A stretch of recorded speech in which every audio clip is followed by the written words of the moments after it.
여러분 안녕하십니까, 전석입니다. Good afternoon, everyone. 영어를 공부하기 위해서는 맨 먼저 해야 할 게 팔품사를 외우는 것입니다. 왜? 팔품사를 이해해야 되는 것입니다. 왜? 영어라는 언어는 팔품사로 만들어진 언어이기 때문입니다. 팔품사를 벗어나지는 않아요. 모든 영어 문장은 영어라고 하는 언어 자체가 팔품사 안에서 이루어져 있습니다. 팔품사를 벗어날 수가 없죠. 자, 그래서 반드시 팔품사를 공부를 해야 됩니다. 우리가 중학교 1학년 때 맨 처음에 영어를 배우는 첫 시간에 무엇을 배우죠? 팔품사를 배워야 됩니다. 그래야 영어 공부의 시작이 되는 것이죠. 자, 함께 보시죠. 영어의 팔품사는 보시는 바와 같이 명사, 대명사, 부사, 전치사, 접속사, 감탄사, 이거를 팔품사라고 합니다. 이게 팔품사죠. 이 팔품사 중에서도 명사, 대명사, 동사, 형용사가 더 중요한 역할을 합니다. 팔품사 중에서도 명사, 대명사, 동사, 형용사, 이 네 개의 품사가 더 중요한 역할을 합니다. 왜? 영어는 명사와 동사만 있어도 문장을 만들 수가 있기 때문이죠. 영어는 명사, 동사만 있어도 완벽한 문장을 만들 수 있는 언어입니다. 밑에 부사, 전치사, 접속사, 감탄사는 수식어 역할을 많이 하죠. 말 그대로 부사는 동사나 형용사, 부사를 부사, 말 그대로 수식해주는 역할을 하죠. 전치사도 마찬가지입니다. 명사와 대명사와 결합하여 수식해주는 역할을 하죠. 부사나 형용사가 되기 때문에 그렇죠. 접속사도 마찬가지입니다. 문장과 문장을 연결해주기 때문에 접속사가 없어도 완벽한 문장을 만들 수 있습니다. 감탄사도 마찬가지죠. 자, 그렇다면 이 팔품사, 이 8가지의 정의, 팔품사의 의미가 무엇인지를 확실하게 알고 있어야 됩니다. 팔품사의 정의. 팔품사는 무엇인가? 팔품사의 의미. 팔품사는 어떤 의미를 가지고 있는가? 명사는 어떤 의미를 가지고 있는가? 대명사는, 동사는, 형용사는 이렇게 품사의 정의를, 의미를 분명히 알고 있어야 됩니다. 그래야 이게 명사구나, 이게 대명사구나 이렇게 사용할 수가 있겠죠. 또 영어는 품사의 위치가 고정되어 있는 언어입니다. 품사의 위치가 고정되어 있는 언어입니다. 다시 말해서 명사는 절대 명사 자리에 있어야 하는 언어죠. 동사는 반드시 동사 자리에 있어야만 정상적인 문장이 만들어지는 언어입니다. 형용사가 자기가 있고 싶다고 해서 앞에 가고 뒤에 가고 있는 게 아닙니다. 영어는 형용사는 반드시 있어야 할 자리에 있어야만이 정상적인 문장이 만들어지는 것이 영어입니다. 부사, 전치사 마찬가지 자기 자리에 있어야 할 자리에 있어야 되는 것이죠. 영어는 그래서 품사의 위치가 고정되어 있는 언어라고 말합니다. 한국어, 일본어, 중국어, 또 유럽 계통의 언어들도 품사의 위치가 비교적 고정이 되어 있지만 그래도 왔다 갔다 하는 경우가 많이 있습니다. 영어처럼 절대 불변의 원칙을 가지고 있지는 않죠. 그래서 팔품사의 위치가 어딘지, 어디에 속해 있는지, 어디에 위치하고 있는지를 반드시 알아야 정상적인 좋은 영어 문장을 만들 수 있고 또 빨리 만들 수 있다는 얘기죠. 팔품사의 위치를 모르면 영어가 틱죽박죽 돼가지고 정상적이고 올바른 문장을 만들 수 없고 영어 실력이 늘지 않습니다. 자, 그렇다면 팔품사의 역할은 또 무엇일까요? 팔품사에는 역할이 있습니다. 명사는 명사들의 역할, 대명사는 대명사들의 역할, 동사는 동사들의 역할이 있습니다. 명사는 주어나 목적어 구실을 한다고 배웠죠? 자, 동사는 뭐죠? 동사는 말 그대로 주어의 동작이나 상태를 설명해 주는 것이죠. 부사는 동사를 수식해 주는 것이죠.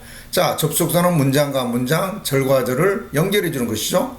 자, 이렇게 역할이 있습니다. 이 세 가지 팔품사의 정의, 팔품사의 위치, 팔품사의 역할, 이 세 가지만 알아도 영어가 굉장히 쉬워집니다. 영어 공부가 어렵지 않게 느껴지고 이 세 가지가 머릿속에 잘 입력되어 있고 위치가 잘 파악이 되어 있다면 영어 공부가 쉬워지면서 굉장히 재미가 있어집니다. 영어가 어렵지 않게 느껴지는 것이죠. 무조건 여러분 영어 단어를 많이 외운다, 문장을 외운다 안 됐잖아요. 영어를 많이 들으면 된다고 합니다. 자, 많이 들었던 사람들이 제 주위에 있습니다. 배우지 못했습니다. 아니, 아는 것만 들리는 게 영어인데 무슨 소리 이해가 안 되는 소리를 1년 12달 듣고 있어야 영어 실력이 늘어나는 건 절대 아니죠. 그건 이미 잘못된 방법이란 걸 다 알고 있습니다. 영어를 많이 읽고 싶습니다. 영어책을 읽고 싶은데 단어를 많이 외워서 책들을 많이 읽어 나간다? 이해가 되지 않죠. 단어만 읽는 것이죠. 문장의 뜻을 파악할 수는 없습니다. 절대 되지 않습니다. 이 팔품사의 정의와 팔품사의 위치, 팔품사의 역할만 알아도 영어가 쉬워지면서 공부하는 방법이 보이기 시작하고 문장을 외우면 외우는 대로, 단어를 외우면 외우는 대로 공부가 돼가는 느낌을 받을 수가 있죠. 저도 어렸을 때 중학교 1학년 때 이걸 처음 배웠지만 그때는 기계적으로 배웠습니다. 그리고 그게 무슨 의미인지 모르고 무조건 배웠죠. 그러니까 머릿속에 이해가 되지 않았던 것이죠. 제가 그래서 이 책을 한 권 소개해 드리는 겁니다. 포도나무 영어 공부.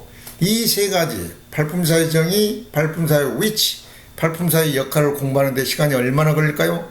많이 걸려봤자 30분 정도입니다. 제 책의 팔품사의 정의와 위치에 대해서 간단하게 약 2페이지에 걸쳐서 써놨는데 그것만 읽어보시면 됩니다. 이 2페이지 정도에 설명된 문장을 책을 2번 내지 3번, 5번 정도 반복해서 읽으면 아 그렇구나 쉽게 이해할 수가 있습니다. 어렵지 않습니다. 영어 절대 어렵지 않습니다. 이 세 가지만 잘 이해해도 영어 공부는 실력은 쭉쭉 늘어나게 되어 있습니다. 이 세 가지를 이해하는데 여러분 이해하는데 길어봤자 30분입니다. 문장을 외워도 좋습니다. 단어를 많이 외워도 좋습니다. 이 세 가지를 반드시 알고 나서 외우십시오. 그러면 외운 것이 자기 실력이 돼가는 것입니다. 이걸 모르면 계속 안개 속을 헤매는, 외우면 잊어먹고 외우면 잊어먹는 이러한 상황에서 벗어날 수가 없어요. 약 2페이지 정도에 걸쳐서 팔품사의 정의와 위치와 역할을 잘 설명해 놓았습니다. 이걸 10번 정도 읽어보는데도 30분을 초과하지 않습니다. 이걸 읽어보십시오. 이 세 가지를 머릿속에 강력하게 입력을 시키고 그리고 영어를 계속하십시오. 영어가 잘 돼 나갈 것입니다. 영어는 절대 어렵지 않습니다. 저희들이 영어를 배우던 40년, 50년 전의 방법과 지금 영어 배우는 방법, 그때 쓰였던 영어 문법 교재, 지금도 똑같은 문법 교재를 공부한다면 정말 이거는 잘못된 생각이죠. 세상 많이 변했습니다. 특히 어학을 공부하는 학습 방법, 어학을 공부하는 여러 가지 이론들은 정말 무궁무진하게 많이 발전되었고 지금도 발전되고 있습니다. 그래서 똑같이 10년 전, 20년에 봤던 문법책, 20년, 30년 전에 공부했던 똑같은 학습 방법으로 공부한다면 정말 이건 잘못되고 시간 낭비죠. 그렇게 공부를 해서는 안 됩니다. 자, 이 책을 한 권 소개합니다. 이 책은 정말 여러분들이 보시면 영어가 쉬워지고 금방 될 수 있다는 확신을 갖게 될 것입니다. 자, 이 책을 공부하지 않아도 이 최소한도 팔품사의 정의와 위치와 역할 정도는 머릿속에 완벽하게 입력시키시고 공부하십시오.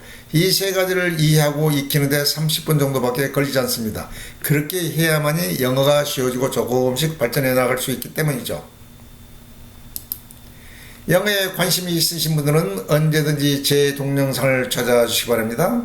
Thanks for watching. You have a great day.